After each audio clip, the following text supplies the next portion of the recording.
O, kas tad te? Cilvēks, kurš zina, ka Rēzeknē viss ir slikti, bet nezina, cik ļoti, tad apsveic un nāc līdzi, pievienosies ekskursijai Nesaimnieciskums un korupcija Rēzeknē anno 2009–2024.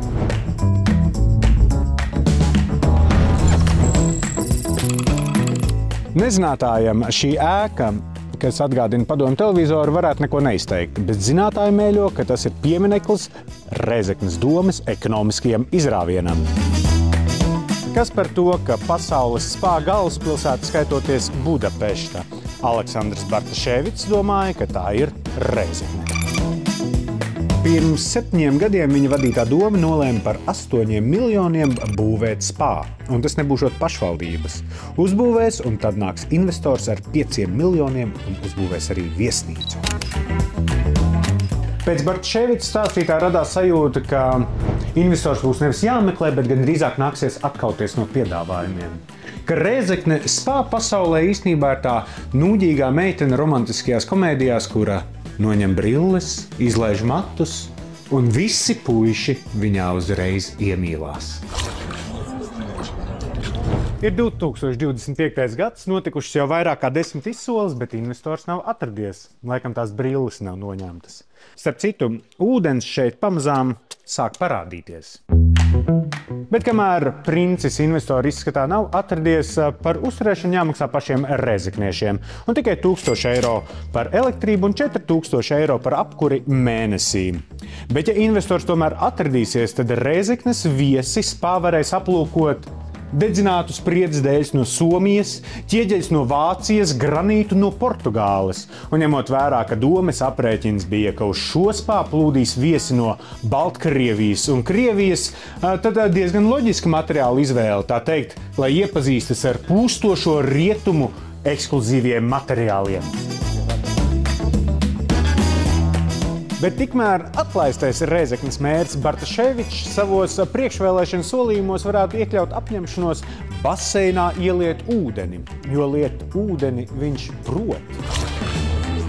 Un kurš gan nezina, ka celtniecība vienmēr izmaksā dārgāk nekā sākumā teikts. Spā izmaksāja nevis 8, bet 12,5 miljonus. Ja neatradīs investoru, tad nāksies Eiropas Savienībai atdot gandrīz 5 miljonus. Bogos Dorokai grib pareizi novadņīki.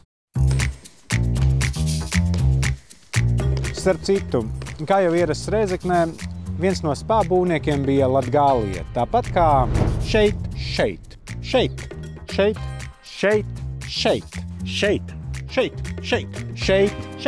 Un šeit visapkārt, šeit un vēl puspilsētā.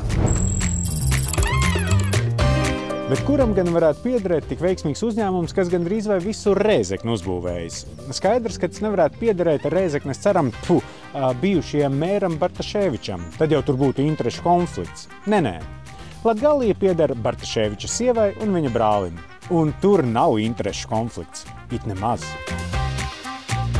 Kā izteicās Bartaševics pēc tam, kad bija sūdzības par darbu kvalitāti Rēzeknes slimnīcā, tad... Nevaru ietekmēt notiekošo slimnīca, tas arī nevadu ne uzņēmumu, ne savus radiniekus. Un, lai cik dīvaini nebūtu, gandrīz veselu pilsētu var uzbūvēt mēra brālis, un tas skaitās likumīgi. Droši pie šīs video atstājiet savus komentārus un pretenzijas. Un šeit mēs varam redzēt unikālu radījumu savā dabīgajā dzīvotnē. Katlu māju, kura visticamāk tiek kurināta ar ozolkoka mēbelēm. Vismaz tā varētu šķist, ņemot vērā, ka 23. gada maijā Rēzeknē bija visaugstākie apkures tarifi visā Latvijā.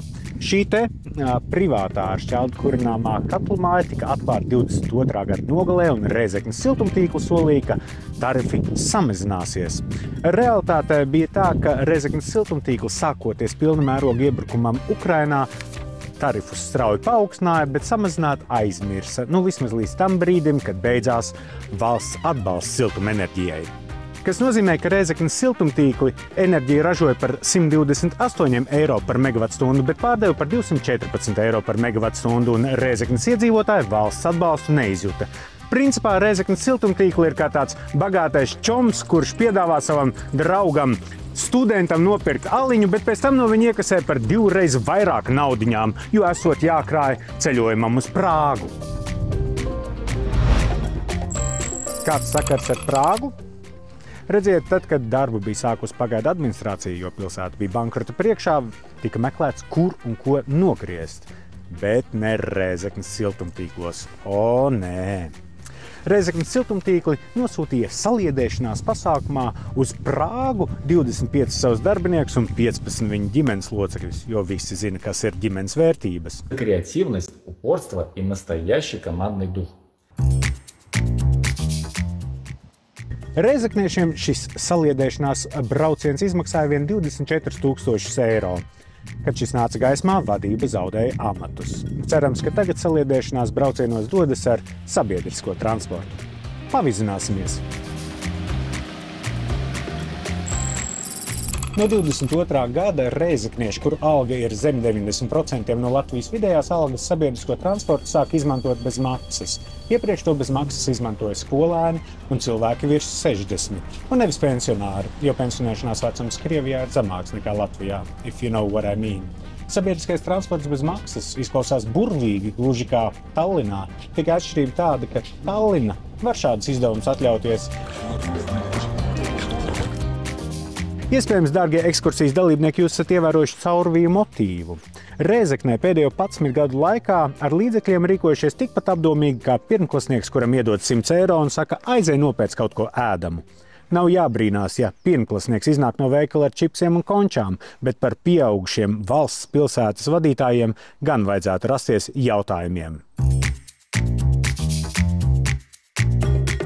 Esam nonākuši pēdējā ekskursijas pieturpunktā, varētu teikt, ka pat simboliskā. Man aiz muguras agrāk atradās padomju piemineklis tautā dēvēts par Aļošu. Kad pēc Krievijas pilna mēroga iebrukuma Ukrainā Latvijā tika pieņemts likums, ka jānovāc padomju un nacistisko režīmu slavinoši pieminekļi, Bartaševičs to ļoti negribēja darīt. В последнее время русские в Латвии подвергаются мощному давлению только потому, что они русские. Скажу откровенно, до последнего момента надеялся, что можно избежать варварских действий. Bartaševičs sarunātās muļķības par barbarismu un krievu apspiešanu tautības dēļ beidzās ar skaidrošanos drošības dienestā, bet Aļoša pazuda vēstures mēslēnē.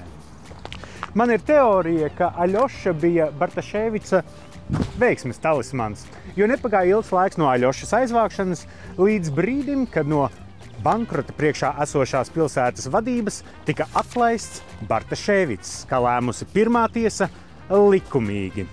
Par to, vai man teorija izrādīsies patiesa, varēsim pārliecināties 7. jūnijā pašvaldību vēlēšanās. Paļģis, ida citai reizei! Lūdzu, dalieties ar šo video, lai neuzkriptos uz krāpniekiem. Paldies par uzmanību!